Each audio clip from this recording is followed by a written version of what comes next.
Matokeo tunategemea kuyapata ndani ya saa 48 hadi saa 72. Sawa. Ndani ya saa 48 mpaka saa 72 tutakuwa tumeshapokea matokeo yetu.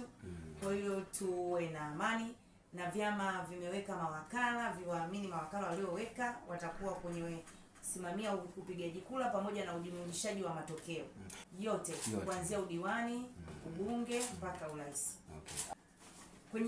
Kwenye udiwani matokeo yatatangazwa kwenye ngazi ya kata.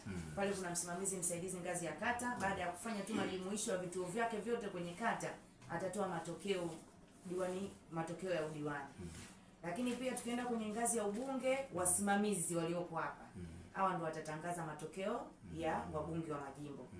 Lakini makao makuu Tume Huru ya Taifa ya Uchaguzi watatangaza matokeo ya urais pale Dodoma.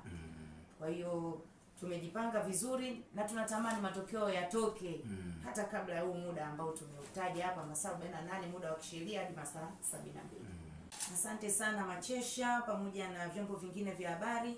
Tunawashukuru kwa kujumuika na sisi kuendelea kutoa wito na kuhamasisha wananchi wajitokeze kupiga kura siku ya tarehe 29 Oktoba 2025. Sisi tunatamani tujitokeze kwa wingi, tufanye demokrasia ambayo yenye maamuzi mazuri ambayo kila mmoja wetu ameshiriki.